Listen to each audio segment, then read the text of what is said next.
Hi everyone, I'm Madison Thompson, and this is the story of how one Thanksgiving dinner completely destroyed my relationship with my family, and honestly, it was the best thing that ever happened to me.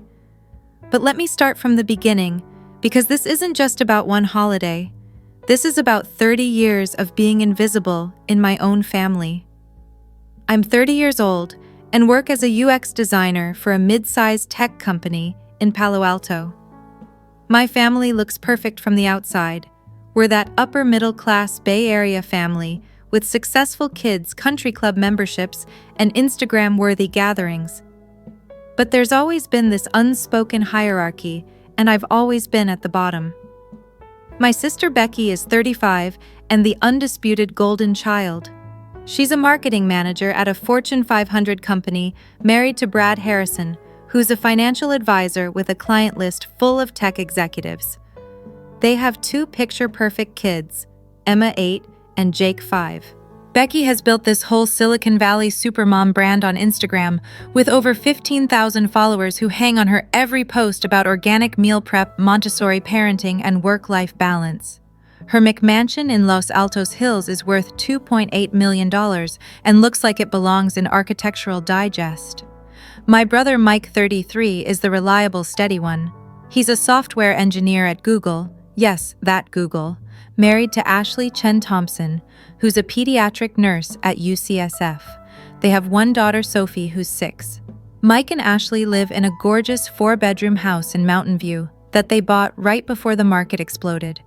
They're the type who max out their 401k contributions and have college funds already set up. Ashley is obsessed with organization and cleanliness, just like our mom. Then there's me, single, living alone in my townhouse in Palo Alto that I bought 2 years ago for $1. $2 million, which sounds impressive until you realize it's basically a fancy apartment with a small backyard. I'm not messy or unsuccessful, but my family treats me like I'm some kind of disaster waiting to happen. Every time they visit, which isn't often, Mom and Ashley make these subtle comments about dust on my bookshelf or how I should hire a cleaning service. Our parents, Robert Bob and Patricia Pat Thompson, are classic Bay Area empty nesters. Dad's a retired engineering manager from HP. Mom worked in school administration before retiring. They live in the same Sunnyvale house they bought in 1985 for $180,000. That's now worth over $2 million. They're comfortable, travel twice a year, and absolutely worship their grandchildren. For the past 5 years, every holiday has followed the same pattern. Either we all gather at Mom and Dad's house in Sunnyvale, or we go to Becky's palace in Los Altos Hills. Always one of those two options. When I've brought up hosting, they've dismissed it with comments like, "Oh, Madison, you know how busy you get with work," or "Your place is so cozy," Bay Area code for too small for real entertaining. My townhouse isn't small.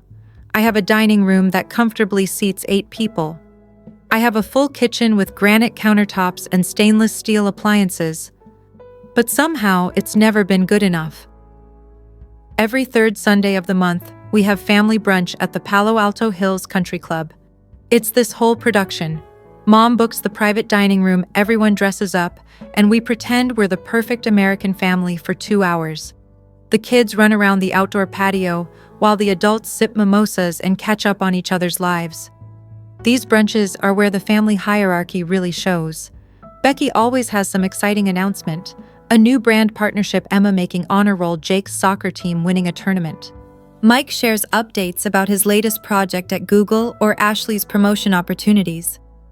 I talk about my work designing user interfaces for various apps, but you can see their eyes glaze over. Tech design isn't as impressive as Google engineering or influencer marketing, apparently. Last October's brunch was particularly brutal. Becky had just landed a partnership with some organic baby food company and was showing off the professional photos they'd taken of her family for the campaign. The kids looked like they belonged in a Gap commercial, and Brad was doing his best supportive husband pose. "They're paying me $15,000 for 3 Instagram posts and a blog feature," Becky announced, clearly proud. "Plus free products for a year."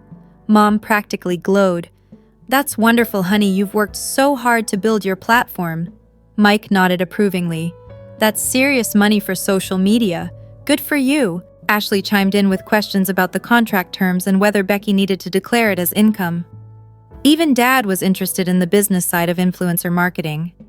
I sat there pushing Eggs Benedict around my plate, feeling invisible. When there was finally a lull in the conversation, I mentioned that I'd just finished designing the UI for a new mental health app that was launching nationwide. "That's nice, dear," Mom said absently, already turning back to Becky to ask about the photo shoot. That's when something inside me snapped.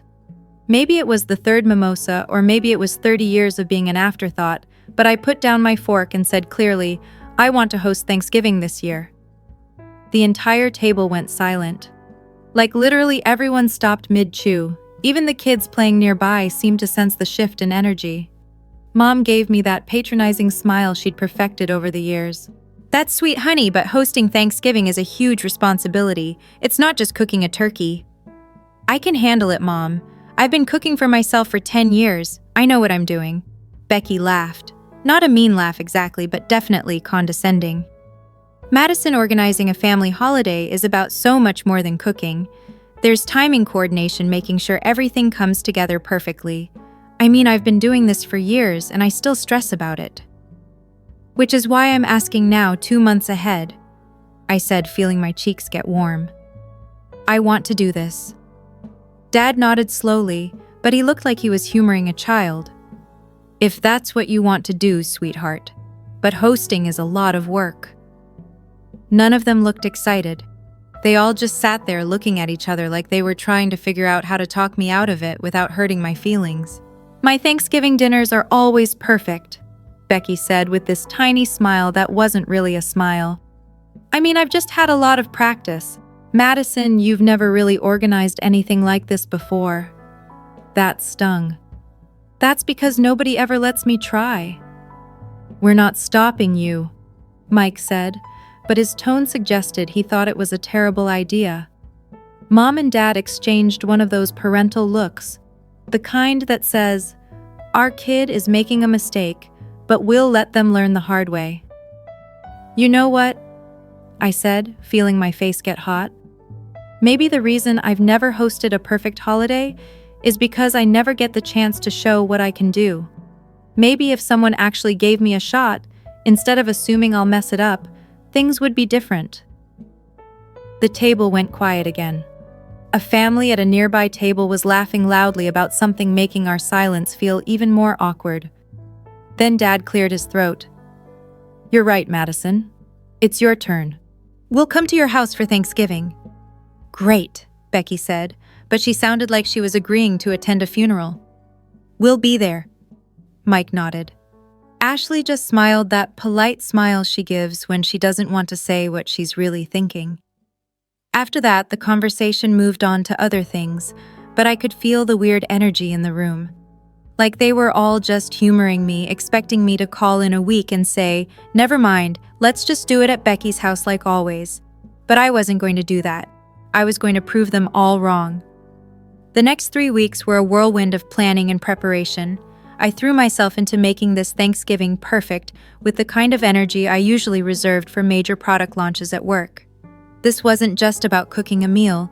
This was about proving that I belonged in this family, that I could do things just as well as Becky, maybe even better. I started with research. Hours and hours of research.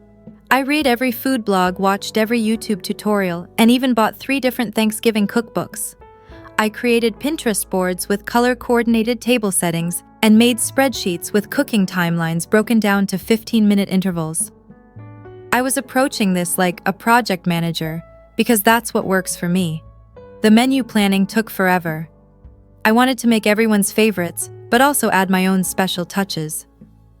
For the turkey, I researched heritage breeds and ended up ordering a 16-pound free-range organic bird from a farm in Petaluma for $120.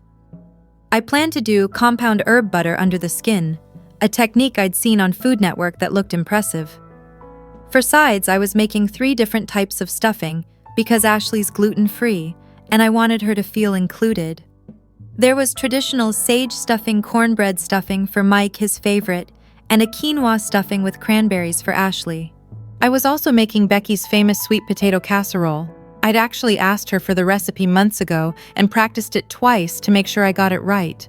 Mike always raved about the cranberry orange relish at Mom's house, so I found what I thought was the same recipe online. For Ashley, I planned to make pumpkin pie from scratch with real whipped cream. She'd mentioned once that store-bought pie crust was too processed for her taste. I even planned appetizers brie and cranberry phyllo cups, bacon-wrapped dates, and a cheese board with local California cheeses from the farmer's market. The shopping was an adventure in itself. I made lists organized by store: Whole Foods for the organic produce and specialty items, Costco for bulk items, and the local butcher for the turkey.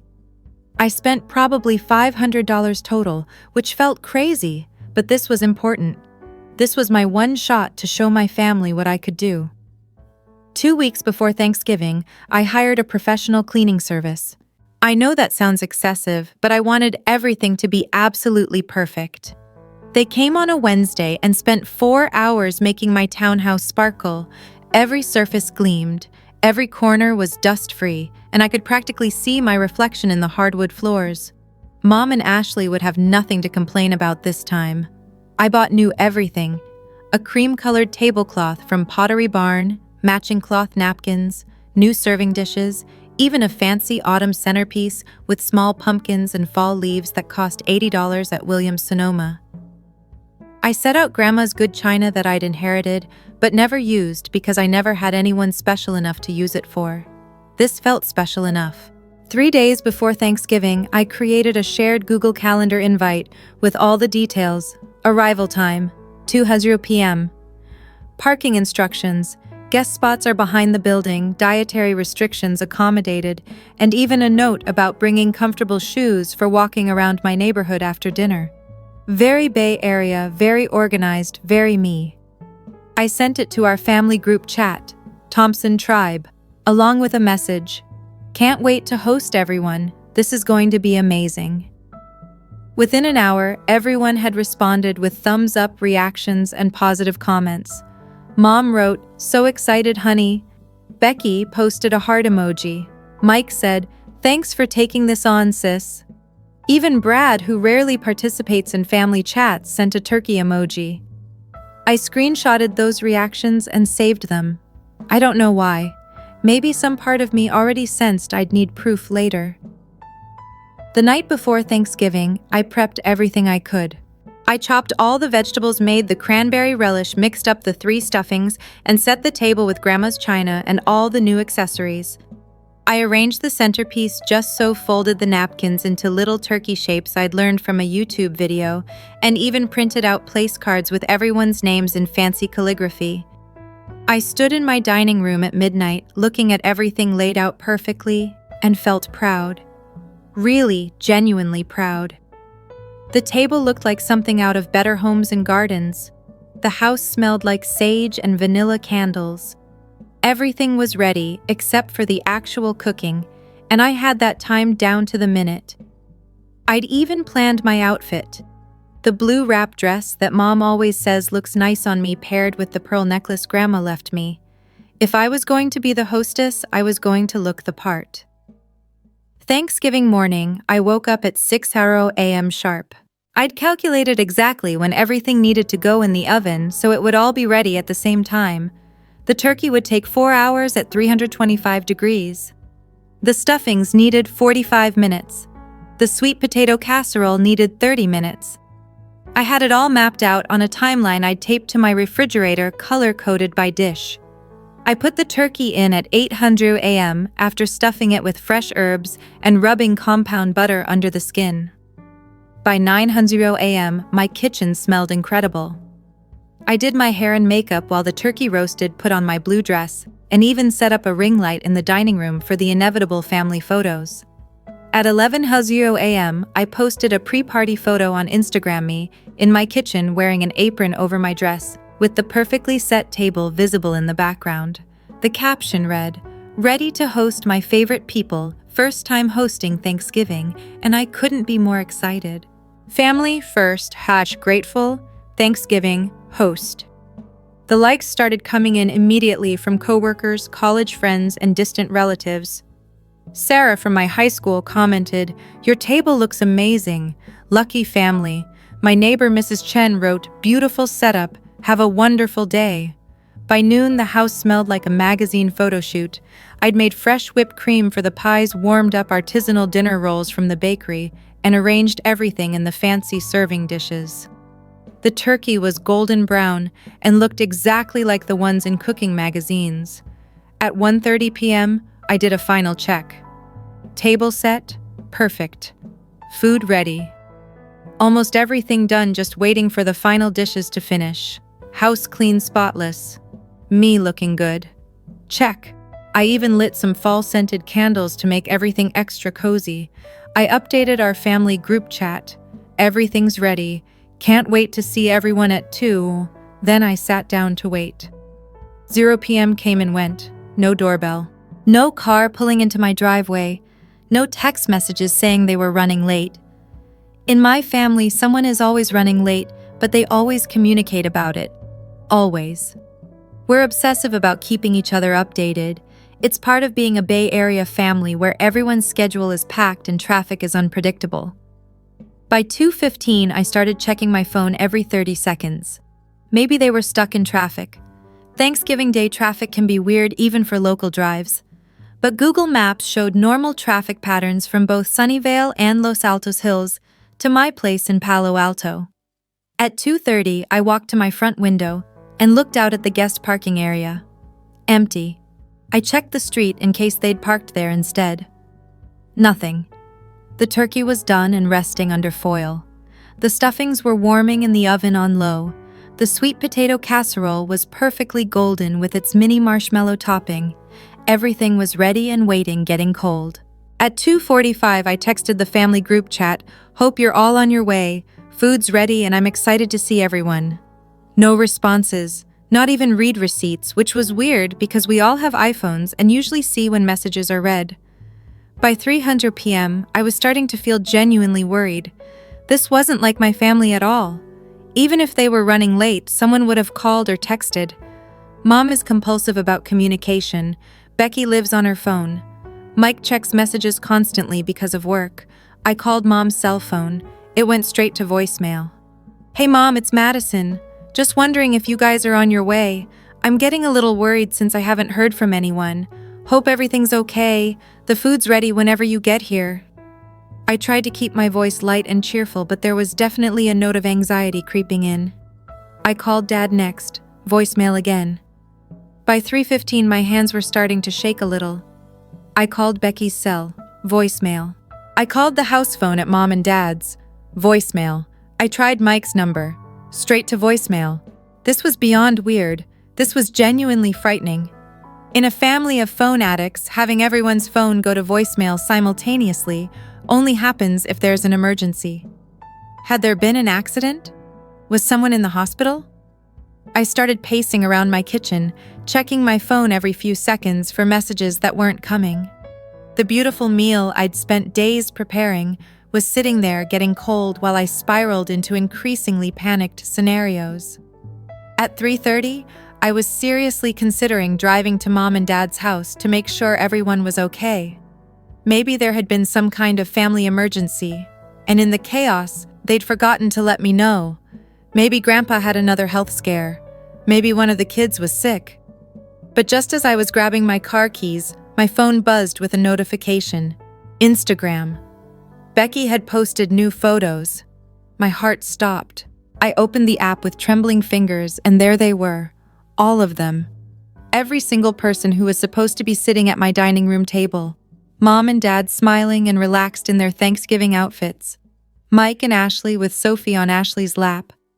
Brad looking handsome in a button-down shirt. Becky radiant in a burgundy dress I'd never seen before. Emma and Jake dressed up and grinning at the camera. They were all sitting around Becky's massive dining room table in Los Altos Hills. The table was covered with food, turkey stuffing all the traditional dishes. Everything looked perfect, professionally lit, Instagram ready. But it was the caption that made my blood run cold. Grateful for our close-knit family tradition continuing at our house this year. So blessed to have these amazing people around our table. Nothing beats family time. Blessed #family time. Thanksgiving 23. Grateful. Posted 47 minutes ago, while I was frantically calling them. While I was worried sick about whether they were okay, I stared at my phone screen reading the caption over and over again. Our close-knit family tradition continuing at our house this year. They had planned this. They had always planned this. While I was spending $500 on organic ingredients, while I was hiring cleaning services and buying new tablecloths, while I was practicing recipes and creating detailed timelines, they were planning to go to Becky's house instead. They had lied to me. For 2 months, they had looked me in the eye and lied. I scrolled through the photos. There were 8 of them, multiple angles of the beautiful table, the happy family, the perfectly plated food. In one photo, Mom was carving the turkey. In another, the kids were playing with what looked like new toys. Dad was laughing at something Brad was saying. Ashley was helping Emma with her plate. They looked happy, relaxed, like they belonged together, like I had never been invited in the first place. I sat down hard on my couch, still staring at the photos. The shock was starting to turn into this sick feeling in my stomach as everything began to make sense. This wasn't just about today. This was about a lifetime of being on the outside looking in. Sitting there in my perfect empty dining room, I started thinking about all the other times I'd felt like this. All the other times I'd been excluded or made to feel like an afterthought. When Becky got promoted to marketing manager 2 years ago, Mom and Dad threw her a celebration dinner at their house. They invited aunts, uncles, family, friends. It was a whole production. When I got promoted to senior UX designer 6 months later, I got a phone call that lasted maybe 5 minutes. "That's wonderful, honey. We're so proud of you." No dinner, no celebration, no extended family notifications. When Mike and Jennifer bought their house in Mountain View 4 years ago, Mom and Dad showed up with champagne and spent the weekend helping them move furniture and get settled. When I bought my townhouse 2 years ago, Dad came over once to check the water pressure and make sure the garbage disposal worked. That was it. Becky's kids get elaborate themed birthday parties that Mom helps plan for weeks. Princess parties for Emma, superhero parties for Jake, with professional decorations and custom cakes from expensive bakeries. I've watched Mom spend hours on Pinterest creating inspiration boards for these parties. Sophie gets special grandmother-granddaughter shopping trips every month. Mom takes her to the mall, buys her outfits, takes her to lunch at kid-friendly restaurants. They have matching photo albums documenting these adventures. My birthday. I get a card in the mail, usually arriving a day or 2 late, and maybe dinner at a chain restaurant if it falls on a weekend and everyone's available. When Becky and Brad went on their anniversary trip to Napa last year, Mom and Dad babysat Emma and Jake for the entire weekend. They planned activities, took the kids to the zoo, made it into a whole grandparent adventure. I've never asked them to babysit anyone because I don't have kids, but I did ask Dad to help me move a heavy bookshelf last year. He said he was too busy with yard work. The evidence was everywhere once I started looking for it. Every family photo on Mom's mantle featured Becky's family or Mike's family. The few photos that included me were group shots where I was literally on the edge of the frame. Every Christmas gift exchange, Becky and Mike received multiple thoughtful presents, things they'd mentioned, wanting items picked specifically for their interests and hobbies. I usually got generic gift cards or household items that felt like afterthoughts. Every family vacation, every important milestone, every celebration, I was either not invited or invited as an obvious afterthought. Sitting there looking at Becky's Instagram post, I realized that maybe I'd been lying to myself for 30 years. Maybe they didn't love me at all. Not really. Not the way parents and siblings are supposed to love each other. Maybe I had always been the family scapegoat, the one who absorbed all the dysfunction so everyone else could pretend they were perfect. I didn't call them. I didn't drive over to Becky's house demanding answers. I didn't send angry texts asking why they'd lied to me. I just sat there for a long time staring at my phone, and then at my empty dining room table with its perfect place settings and cold food. Eventually, I got up and started putting food into containers. I saved enough turkey and sides for myself for a few days. At least I'd eat well for the rest of the week. Everything else went into grocery bags and aluminum pans. All that beautiful food that I'd spent days preparing that nobody had bothered to come eat. I loaded everything into my car and drove to Second Harvest Food Bank of Santa Clara County in San Jose. It was about a 20-minute drive, and the volunteers there were incredibly grateful. They explained that they'd be able to feed over 50 families with a real Thanksgiving meal because of my donation. "This is so generous," the volunteer coordinator said, as we unloaded pan after pan of food. "Did you have a change of plans?" "Something like that," I said. At least someone would enjoy what I'd worked so hard on. At least someone appreciated the effort. When I got home, I turned off my phone and watched old movies until late. Miracle on 34th Street, You've Got Mail while you were sleeping. Comfort movies that reminded me that sometimes families can be chosen, not just given. My phone stayed completely silent all evening when I finally turned it back on around 11 p.m. Not one text, not one call, not even a happy Thanksgiving message from any of them. I noticed the silence because it felt loud. On normal holidays, our family group chat would be active all day with photos, updates, funny stories about the kids. But today, radio silence. Like I didn't exist at all. Friday morning, I woke up and lay in bed for a while thinking. The house still smelled faintly like sage and roasted turkey.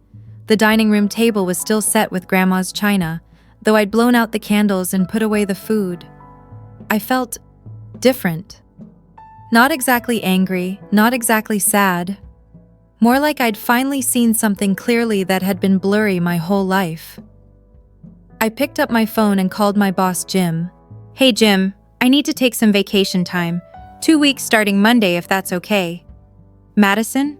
On Black Friday. Are you feeling all right?" "I'm fine. I just need to get away for a while." "Sure thing. You've got plenty of PTO saved up. When's the last time you took a real vacation?" 3 years, 4. He was right. I hadn't taken more than a long weekend in years. I was always too busy, too focused on work, too worried about taking time off when projects were busy. I just need some time to think. "Take all the time you need. You've more than earned it." As soon as I hung up, I opened my laptop and started looking at flights. I wanted to go somewhere warm, somewhere far away from Bay Area family dynamics and Thanksgiving leftovers. Hawaii sounded perfect. Maui specifically. I'd never been, and it felt like the kind of place where you could disappear for a while and figure out who you were when you weren't trying so hard to make people love you. I found a flight to Maui leaving Sunday morning and booked it without even thinking about the price. $800 for a last-minute flight felt like nothing compared to the $500 I'd spent on a Thanksgiving dinner that nobody came to eat. Then I spent an hour looking at resorts. I wanted somewhere nice, somewhere that would feel like a real escape. I booked a room at the Grand Wailea in Wailea, a 5-star resort right on the beach with an ocean view balcony, $500 a night for 10 nights. Expensive, but I had savings, and this felt like an emergency. If my family wanted to pretend I didn't exist, I was going to show them exactly what they were missing. 3 days later, I was sitting on a plane to Maui with my sunglasses on and a gin and tonic in my hand before we'd even taken off. Well, it was just ginger ale, but you get the idea. I felt lighter than I had in months. I didn't tell anyone where I was going. Not my family, obviously, but not even my close friends or coworkers. I just wanted to disappear for a while and figure out who Madison Thompson was when she wasn't trying to earn love from people who had already decided she wasn't worth it. The resort was even more beautiful than the photos online. My room had a huge balcony overlooking the ocean, and I could hear the waves crashing from my bed. The bathroom had a soaking tub with ocean views, and there was a complimentary champagne service every evening on the terrace. I spent the first day just lying by the pool, reading a novel I'd downloaded, and drinking fruity drinks with little umbrellas. The staff was incredibly attentive without being intrusive, and for the first time in years, I felt truly relaxed. On the second day, I started taking pictures. Not just random vacation photos, but really good ones. I'd always been decent with photography. It's part of being a UX designer. and the lighting in Hawaii was incredible. I took photos of the sunrise from my balcony, me having breakfast with the ocean in the background, selfies of me in a sundress at dinner with palm trees silhouetted behind me. I looked happy and relaxed in ways I hadn't in years. And then I got an idea. A petty, brilliant, absolutely perfect idea. I posted the first photo on Instagram, me having breakfast alone on my ocean view balcony with crystal blue waters stretching to the horizon behind me. I was wearing a white sundress and had this genuine smile that I hadn't seen on my face in months. The caption read, "Grateful for our close-knit family gathering for this perfect morning, so blessed to have these amazing people around our table. Nothing beats family time. Blessed, #family time. Maui, T23, grateful." It was exactly what Becky had written about Thanksgiving dinner, word for word. Within an hour, I had likes from cousins, college friends, and coworkers. People who probably didn't even read the caption carefully. They just saw a pretty vacation photo and hit the heart button. But then my cousin Sarah commented, "Wait, where is everyone? I only see you in the photo." Perfect. The next day, I posted another picture, me at the beach during golden hour, with a sunset painting the sky in shades of pink and orange behind me. I was holding a Mai Tai and looked completely content. Same caption, "Grateful for our close-knit family gathering for another amazing day. So blessed to have these amazing people around our table. Nothing beats family time. #blessed, #family time. #Maui 2023. Grateful." More likes, but now people were starting to pay attention to what I was actually writing. My Aunt Linda commented, "Madison, honey, are you by yourself? The caption mentions family, but I don't see anyone else in these photos." Day 3. Me at a fancy beachfront restaurant dressed up for dinner with a beautifully plated meal in front of me and tiki torches glowing in the background. Same caption again. Day 4. Me getting a massage on the beach with my face blissed out in relaxation and the ocean waves visible behind the massage table. Same caption. By day 5, my extended family had started connecting the dots. Cousin Sarah, who's always been the family detective, left this comment on my latest post. "Hey everyone, wasn't there a family photo from Thanksgiving where Madison wasn't in it? But now she's posting about family gatherings in Hawaii. Something doesn't add up here." That's when the real drama started. Uncle Bob Dad's brother jumped in. "What's going on with you Thompsons? There's definitely something weird happening here." My Aunt Carol Mom's sister wrote, "I'm confused. Becky posted about the whole family being at her house for Thanksgiving, but Madison wasn't in those photos. Now, Madison's posting about being with the whole family in Hawaii. Can someone explain what's happening?" I could practically feel my phone buzzing with activity as more and more extended family members started commenting and asking questions. The family drama was spilling out into public view, exactly what my parents always tried to avoid. Our family had always prided itself on looking perfect from the outside. Mom, especially, was obsessed with maintaining appearances, making sure we never aired our dirty laundry in public. The idea of family drama playing out on social media would be her worst nightmare. Then Mom jumped into the comments section, and I could tell she was panicking, trying to do damage control. "Hi everyone. There was just a little misunderstanding about Thanksgiving plans. Madison got sick at the last minute and couldn't make it to Becky's dinner, so we went ahead without her. She's just being silly with her captions. You know how she likes to joke around. She's having a wonderful solo vacation in Hawaii." But I wasn't done. I had been saving something special for exactly this moment. I posted a new photo.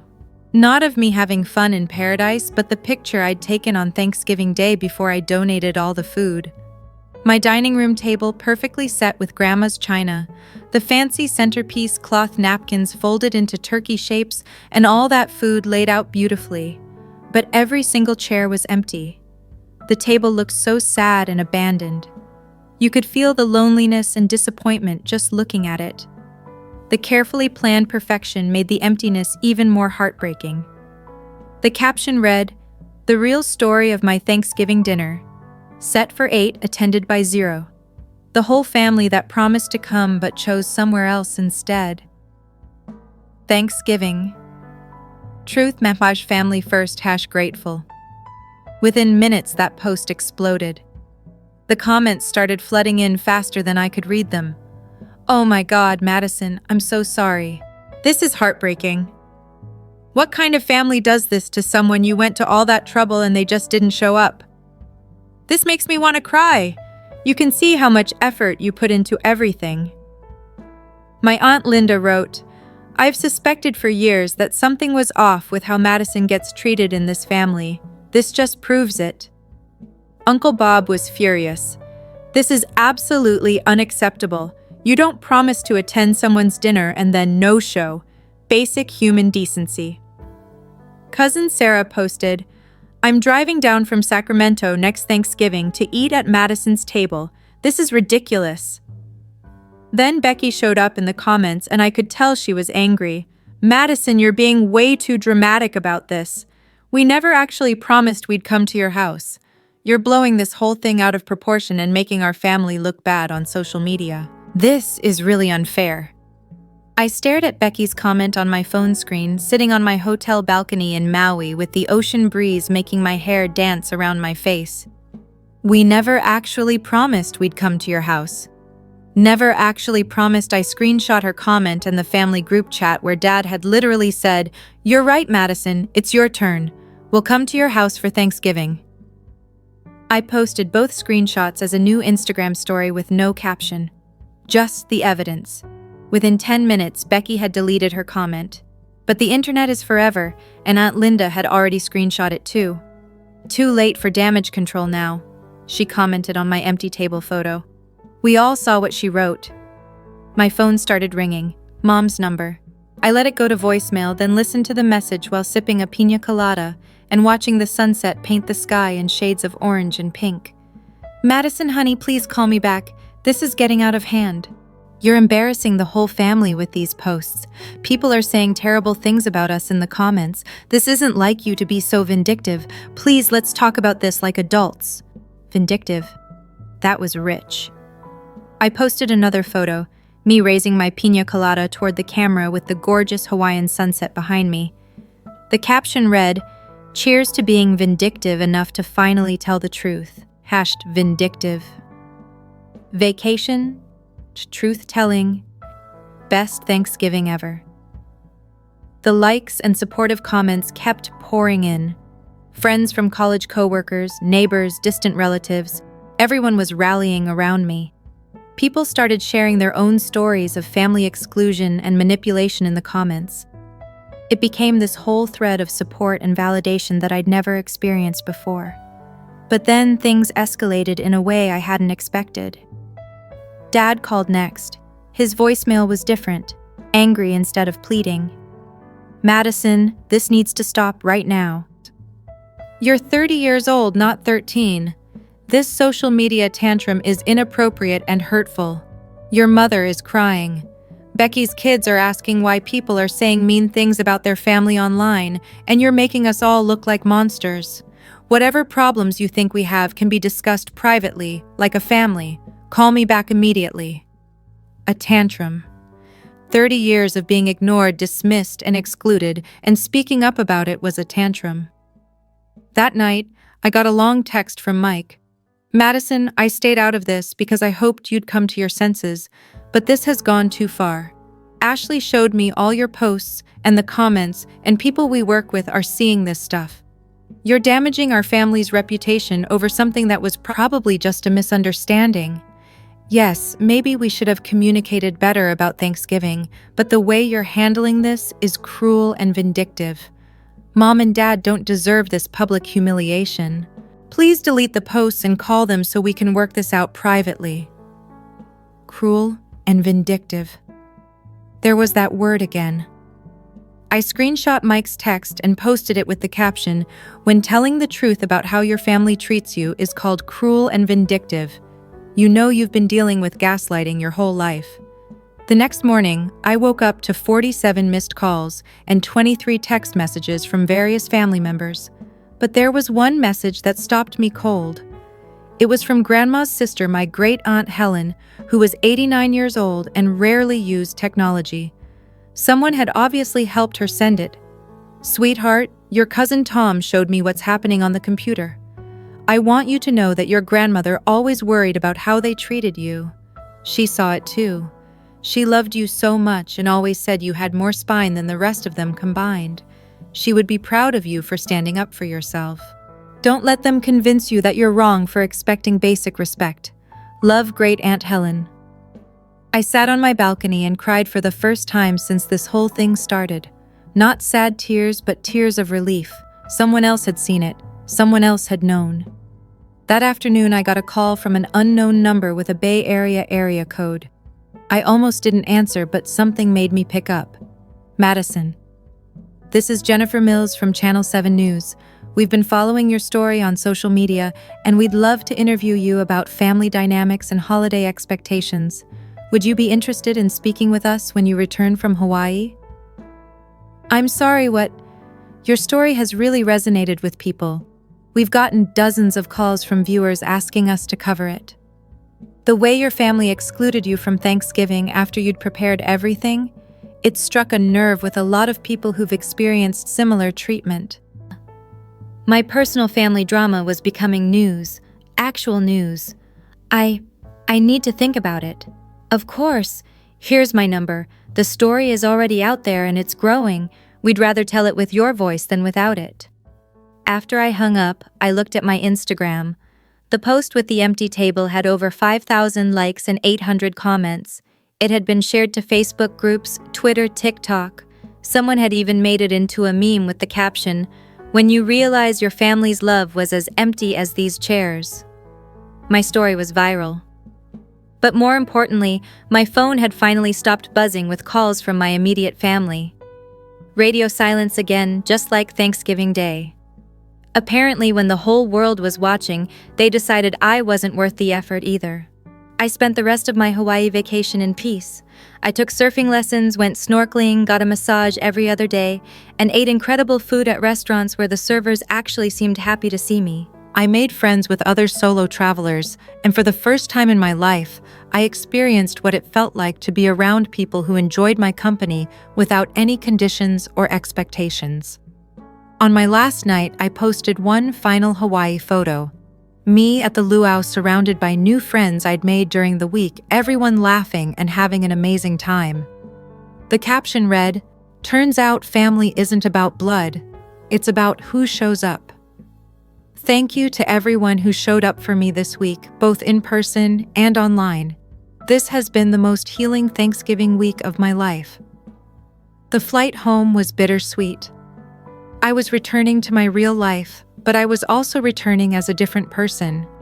Someone who had finally seen her family clearly. Someone who had experienced unconditional support from strangers on the internet. Someone who knew what it felt like to be valued.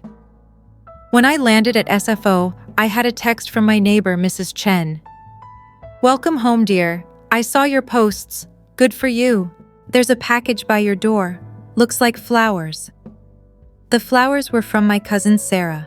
"For the bravest Thompson of all, you deserve so much better. Love you."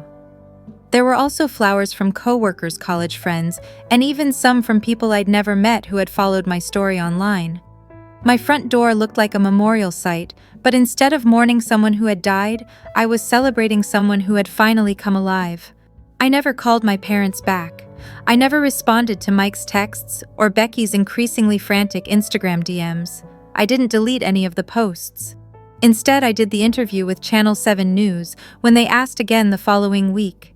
It aired during their evening lifestyle segment, and the interviewer was incredibly sympathetic. She let me tell the whole story, not just about Thanksgiving, but about 30 years of being treated like an afterthought by people who claimed to love me. "What do you hope people take away from your experience?" she asked. "That it's okay to expect basic respect from your family. That love isn't about accepting mistreatment because you share DNA. And that sometimes the most loving thing you can do for yourself is walk away from people who consistently show you that you don't matter to them." The interview aired on a Thursday night. By Friday morning, I had over 200 friend requests on Facebook and dozens of messages from people sharing their own stories of family exclusion and emotional neglect. But I also had one more message that mattered. Great Aunt Helen again. Saw you on the news, sweetheart. Your grandmother is dancing in heaven. You found your voice. 2 weeks later, I got a certified letter from my parents' attorney. They were asking me to cease and desist from making public statements about the family that could be considered defamatory. I forwarded it to the lawyer my company provided for employees and laughed out loud when she called me back. Madison, this is the most ridiculous cease and desist I've ever seen. You can't defame someone by telling the truth about your own experiences. If anything, the fact that they sent this proves your point about their behavior. So I can ignore it. You can frame it if you want. This isn't going anywhere. I did frame it, right next to the photo from my empty Thanksgiving table. Christmas came and went without a single call, text, or card from my immediate family. It was the first Christmas of my adult life that I didn't spend at least part of the day feeling anxious about family obligations. Instead, I volunteered at a homeless shelter serving Christmas dinner to people who were genuinely grateful for every small kindness. It was the most meaningful Christmas I'd ever had. New Year's Eve. I threw a party at my townhouse. I invited coworkers, neighbors, college friends, and some of the new friends I'd made through the whole viral story experience. We played games, made toasts, and at midnight everyone cheered when I said, "Here's to families that show up."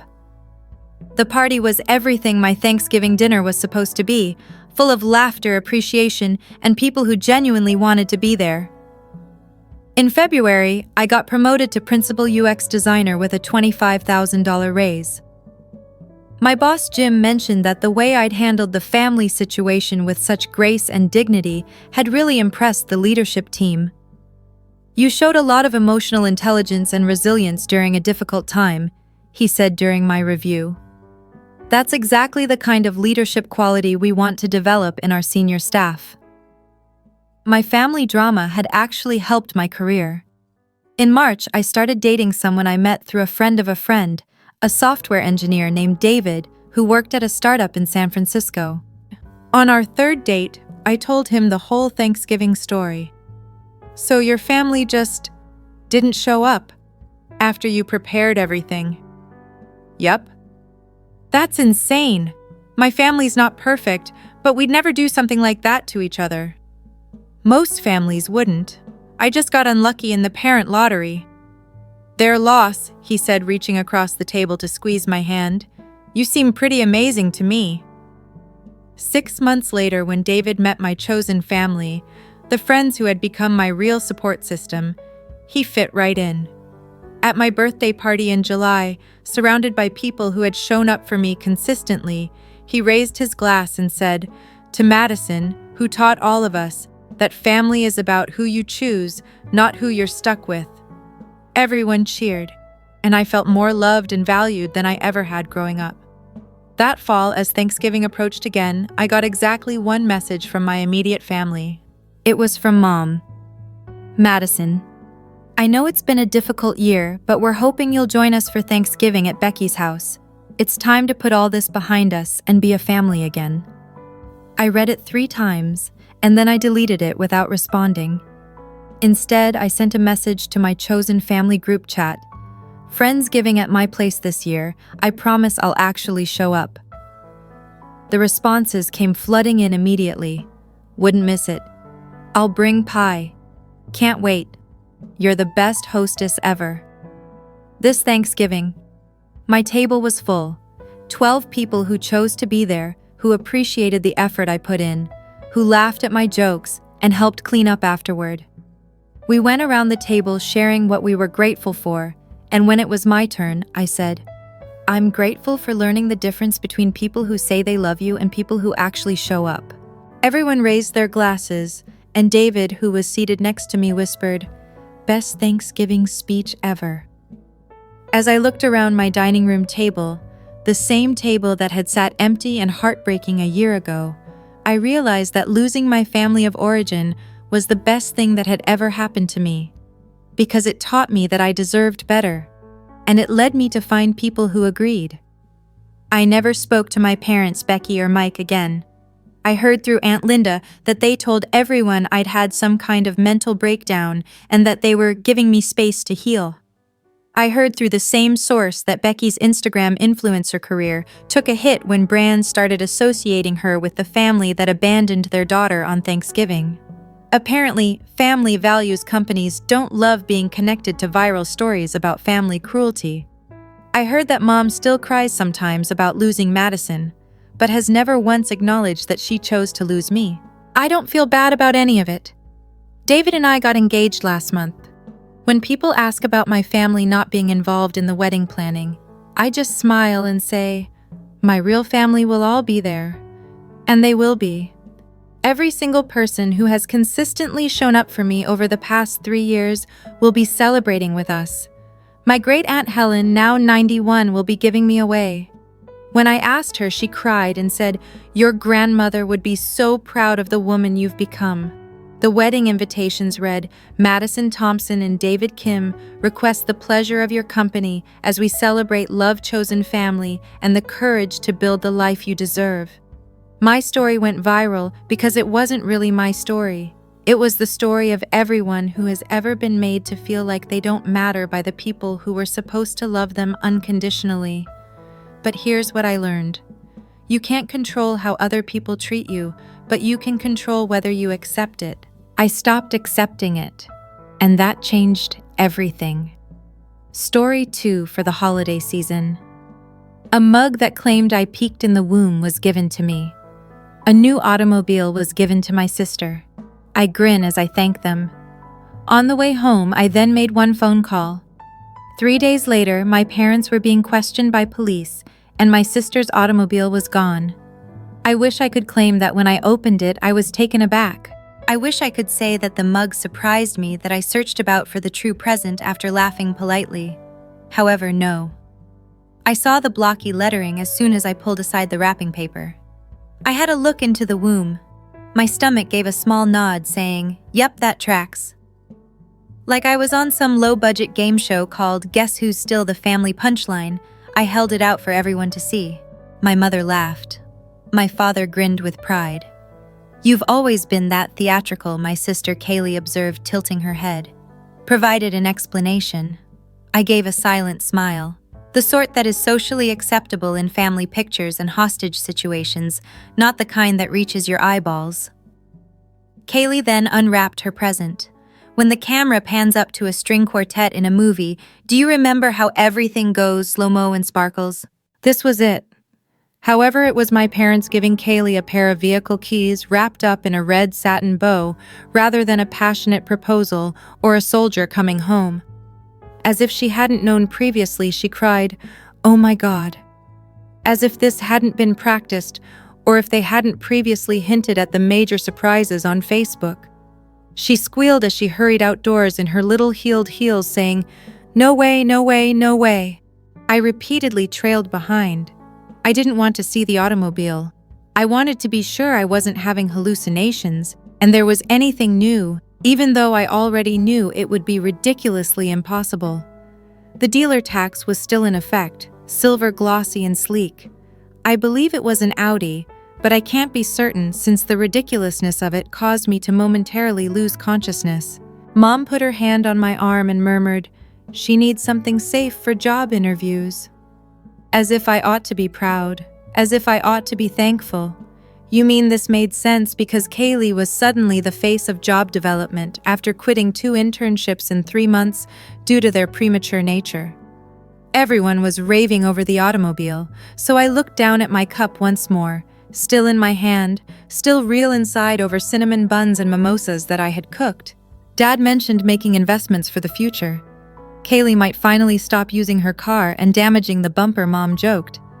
Kaylee shed a tear or two. Said that they were the world's greatest parents. I said nothing at all. I just took a taste of my coffee. Irony was the flavor of the cup. After a while, I bid everyone farewell, gave them hugs, grinned cooperatively, and expressed my gratitude for the wonderful holiday. No scene, no snark. Simply be silent. By the time I arrived at my car, it was snowing. My real vehicle. The one I purchased for you 6 years prior. The one I spent the most of my 20s making depressing lentil soup and foregoing holidays to pay off. I started the engine, waited for it to warm up, and then sat there for a minute watching the snow move in sluggish, mushy streaks down the windshield. My phone then buzzed. I initially believed Kaylee was simply tagging me in something offensive. However, it was a warning against bank fraud. At Elite Auto Center, a $23,640 transaction was made to your account. My gaze shifted from the TV to the snow and back again. The name of the dealership. I didn't need to look it up on Google. I was aware that Kaylee's automobile originated there.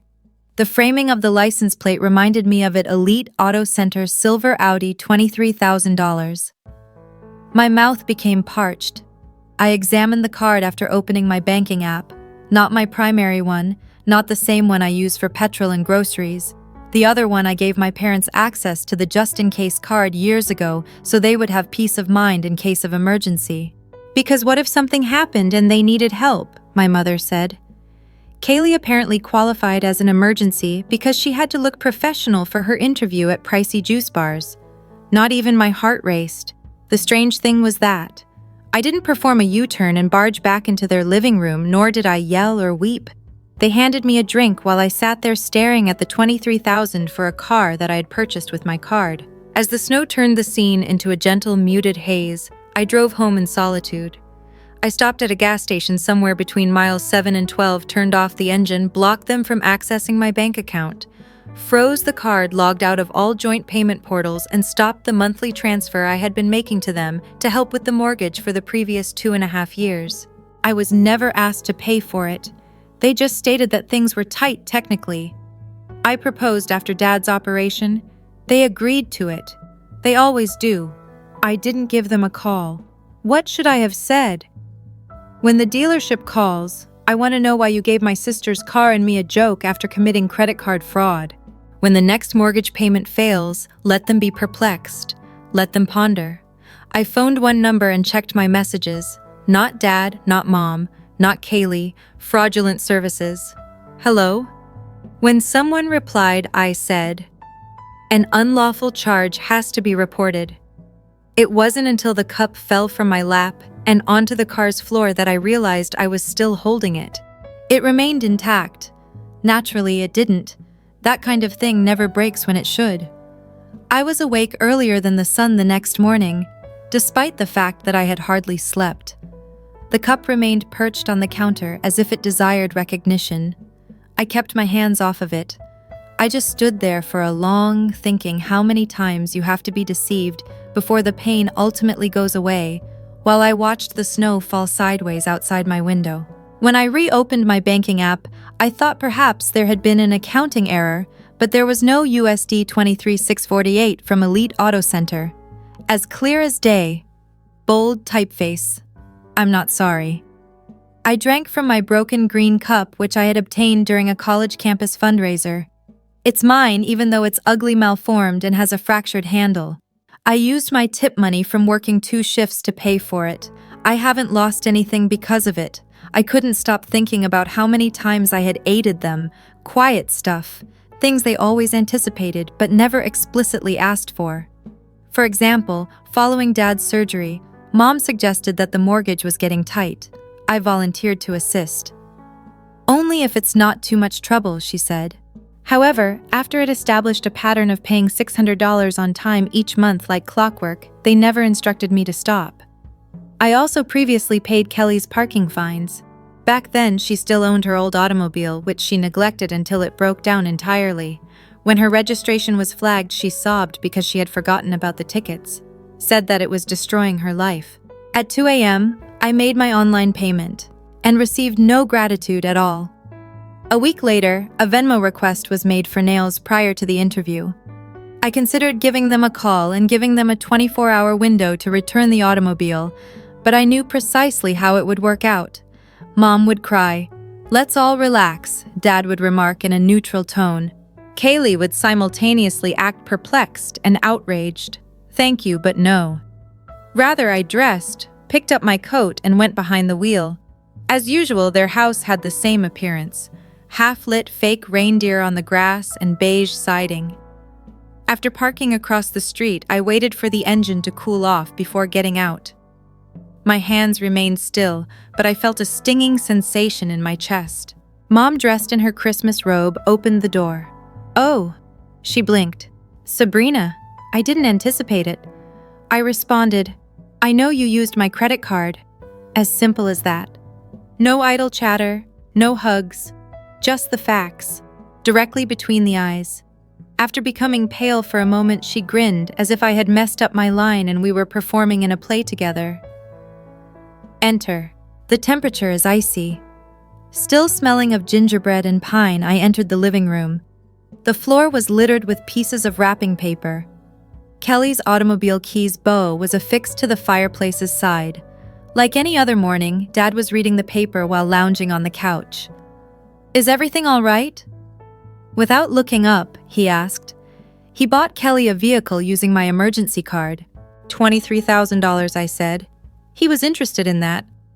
He glanced at his mother, who gave him a "I got this" expression before turning back to face me. She began, "Well, honey," and I swear to God that I might have thrown the mug through their bay window if she had said it wasn't what it appeared to be. Kaylee needed a trustworthy interview tool badly.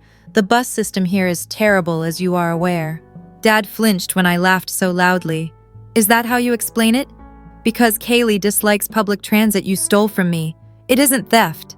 Dad raised a hand and said, "You allowed us to use that card in case of an emergency." I lost my temper. "Not for high-end sedans. Avoid being dramatic." "You make good money," Mom said. "We didn't anticipate it being a significant event. You didn't think spending $23,000 of my money would be a huge deal." A pause occurred. Everyone wants to say something during that awkward family pause, but no one wants to speak first. Naturally, the show's star then appeared. Kaylee entered. With her phone in one hand and a giant iced coffee in the other, she wore fuzzy slippers and a full makeup face. "What's going on?" She looked at me as if I had a warrant and asked. "The car is causing her distress," Mom said quietly. I heard Kaylee roll her eyes so forcefully. "Sabrina, oh my God. Really? You're upset over that? You live alone and earn 6 figures. You don't seem to be in pain. I said you used my card without my consent. We call that fraud." She chuckled. "You're so uptight. This is exactly why you're still single. You act like money is love or something." I turned to my parents. "You can return the card today or pay me back in full. Otherwise, I'm filing a police report." Mom looked horrified. "You'd do that to us over a car?" Dad looked tired, older than he did yesterday. "It's Christmas," Mom whispered like the date was a shield against accountability. "You didn't even give me a real gift," I said. He handed me a joke, then used my money to give her a car. I waited. No one spoke. Then I said it. "The card is already frozen. The bank is aware and I've canceled the monthly transfers. You'll need to figure out the mortgage on your own." That one hit. Mom gasped like I'd slapped her. "You're punishing us." "No," I said. "I'm just finally choosing myself." I walked out before anyone could cry or yell or throw out some sentimental line about family. I'd heard them all before. Family means sacrifice. Family comes first. Family is everything. What they never said but always meant was, family is everything until it inconveniences Kaylee. I didn't slam the door. I didn't owe them that much energy when I got back in my car. I sat for a minute with my hands on the steering wheel. It buzzed on my phone. New message from the bank. Fraud report confirmation. I smiled. It wasn't a joyful smile, but it was real. Turns out I didn't peek in the womb. I just hadn't started climbing yet. I didn't expect to feel better, but I did. Not joyous, just steady. After all that transpired at their residence, there wasn't much left to say. There was just what was to be done. I sat down with a cup of coffee and unlocked my phone. I scrolled back through past texts until I located the one I'd written to my mom 3 years ago, when I gave her the emergency credit card. It was simple. Just to be clear, the emergency card is for medical or house stuff exclusively. Please don't use it for anything else. I took a screenshot. Then I downloaded the credit card statement. the one with the $23,648 charge to Elite Auto Center, and preserved the photo of Kaylee standing in front of the silver automobile with a red bow. I'd stolen it at Christmas without thinking. Now it was evidence. I phoned the local police department's non-emergency number and inquired how to report financial theft. I was moved to an officer by a lady. I calmly and clearly explained that I hadn't approved the transaction and that I had only given my parents a credit card for emergencies, that I had paperwork and proof in writing. He wanted to know if I would mail it. Yes, I replied. He provided me with an email address and a report number. That afternoon, I submitted everything. Just the facts, no drama or shouting. I had no intention of hurting them. I ultimately made the decision to quit acting as though they hadn't crossed a boundary, which is why I was doing it. The repercussions started 3 days later. Kaylee's text message was the first indication. "You're amazing." She uploaded a video to her social media accounts a few hours later. She was having her car pulled out of the driveway, which was technically the one for which I had been penalized. She remained silent. The description said, "Just filmed it and stared into the camera like someone had robbed her." Some individuals find it unbearable to see you advance. He included me in it. I closed the app after watching it once. I received a private message later that day. We had met a few of times, one of Kaylee's former classmates from high school. She said that Kaylee has a lengthy history of exploiting people and that she wasn't shocked. Although it wasn't intended to be consoling, I valued the candor. My mother left me a voicemail the next morning. She sounded tremulous. "Today the cops were at the door. They said that we were the subject of a fraud report. How could you? Sabrina, this family is being torn apart by you. We're not like this." The message was not saved by me. Later that afternoon, my father texted me briefly. "This has gotten out of hand. We must speak." I also didn't answer that. The extended family began to weigh in by the evening. First, my Aunt Diane sent out a group message. "Mother, did you really contact the cops by yourself?" I answered in a single sentence. Without my consent, she used my credit card. I filed a report. After that, nobody said anything. There was no surprise in the quiet. Simply said it was louder than normal. As the days went by, Kaylee's situation also began to fall apart. In January, she had intended to begin a new internship, something that was planned for her by one of Dad's pals. She couldn't get there without a car.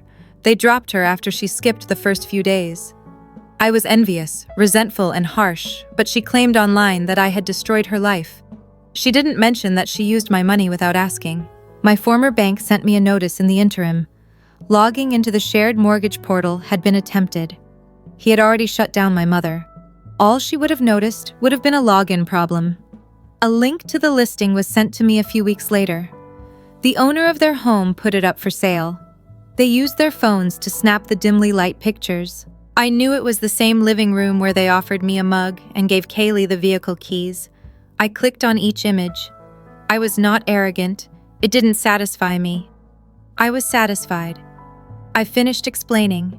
I've given up trying. Being helpful just when it was convenient is over. Since the SMS and voicemail, I hadn't heard from them. No excuses, no justifications. Simply be silent. The charge was dropped a few days after the report was submitted. The card company promptly reimbursed the whole amount once the dealership towed the vehicle. There's no need to apologize. That evening, while drinking coffee on my couch, I launched my banking app. Everything was in its proper place. There is nothing lacking. Nothing was abused. Everything. Mine once more. I remembered Christmas. When Kaylee squealed over the car, they grinned. They appeared so proud, as if they had done something kind and affectionate. I wonder whether their sense of pride has diminished. The cup remained in the garbage. I hadn't even bothered to remove it. It was no longer necessary for me. They disregarded the regulations. I recently formally announced it. There was silence for several weeks. No guilt-tripped voicemails, no texts, no calls. Nothing but quiet, as if they hoped that if enough time went by, I would forget that anything had happened. After all that had been the beat for years, some quiet freeze, some tiny fire. After that, everything was reset, as if nothing had ever burned. However, that was not the case here. The silence finally broke. My mother texted me to start it. "Can we have a conversation? Me and you alone?" Similar to adults. I debated whether to ignore it for a minute as I stared at it. I wanted to look her in the eye, though. I was curious to know what justification they had ultimately decided on. I thus concurred. An hour. Neutral ground location. We got together in a cafe close to my flat. Not the type of place they usually go. No booths, no menus dripping with syrup. Black coffee, spotless tables, and insufficient privacy to cause a commotion, which is most likely why she selected it. She was the first to arrive. "By yourself, number Kaylee." Dad was in the car. "Too tired to come in," she said. "Yes." He gave me a hug. I didn't return the hug. She seems unsurprised. We took a seat. As I sipped my coffee and waited for the play to begin, she tinkled with her wedding band. "I've had time to reflect." "I said," she said, "almost anything." I gave a nod. Didn't assist her. Didn't sense the quiet. With a tight smile, she jumped right in. "Sabrina, we were under pressure. Your dad has been under stress. Kaylee has gone missing. We had no intention of hurting you." "Obviously not. They never want to do harm to others. This keeps happening." "I simply think," she went on, "you're doing so well now. You've been accountable all along. I hoped you would comprehend." There was the guilt trip veiled in compliments. I could afford to be taken advantage of, but they couldn't afford to be good. "And now," she said, her voice lowered, "it's taking longer than we anticipated to sell the house. A few things are behind us." Like a chess player attempting to read the board, she gave me a close look. "I would appreciate it if you could assist with the mortgage for a few more months till things settle down." I took a seat. "Makeup numb." Her smile wavered. I didn't complete. "You didn't have to." She blinked. "Will you actually allow your parents to lose their house?" I leaned forward, clear and a little at ease. I responded, "You took advantage of me like a bank. Banks have conditions. You damaged them." That touched down. She blinked once more slowly this time. "We were in dire straits." "No, you were entitled," I responded. "There is a distinction." She slumped back, appearing smaller now, not frail, but simply deflated, as if the act had finally lost its breath. She said she hoped time would cure things as the conversation came to an end a few minutes later. I didn't disagree. I just didn't specify whose time she was referring to. The same silence that had accompanied me all year followed me home. However, it wasn't hefty this time. It was spotless like a recently mopped floor. My cousin sent me a snapshot of a group conversation 2 days later. I didn't participate. Sabrina's actions in phoning the police are abhorrent. There was a miscommunication. And now, after making a mistake, our parents are fighting for their lives. That then was the new story. Not deception, not pilfering, just a small whoopsie with a fancy car. I didn't respond. I just sent my cousin the message along with the credit card bill and 3 attachments. The card's parameters were outlined in a text message I sent years ago. Police confirmed the report. That was it. No explanation, no caption. I never heard from her again. A few days later, Kaylee appeared on the internet. Fresh images and captions. The tone had changed. Now it was all ambiguous quotations about family and treachery. Only when you're helpful does that assist. Yes, I didn't even bother to answer. I no longer wanted to influence anyone's opinion. Either the important people would know or they wouldn't. In any case, I wasn't responsible for fixing it. The house did eventually sell. Enough to avoid foreclosure, but probably not for what they wanted. I got the listing link from someone. I didn't press the button. I didn't have to see my early years reduced to potential and square footage. They relocated to a smaller location across town. Mom sent me an email to update her address in case anything changed, so I know. I didn't respond. I wasn't upset. I wasn't resentful. I had just finished. I tidied up the kitchen drawer one morning, which contains random items like old birthday cards, takeout menus, and keys to items I no longer possess. The folded-up credit card bill from December was in the very back. As a last step, I carefully and thoroughly tore it up. They used to claim that I didn't need as much because I was the stronger one. I could handle it. They were saying that you're more easily ignored. I learned to remain silent from them. As it happens, I was simply waiting for the appropriate opportunity to speak. You are now aware of what transpired. I went too far according to some. I didn't go far enough according to others. I didn't cause any trouble. I refrained from screaming. I didn't burn bridges or bang doors. I only set the limits. They didn't believe I could draw. However, what are your thoughts? Was it incorrect of me to report the scam to the police? To leave? Or was that the first time in a long time that I did anything right? Anyway, I appreciate you listening. In addition, if you're interested in hearing more tales like this one, sincere, untidy, and human, feel free to subscribe.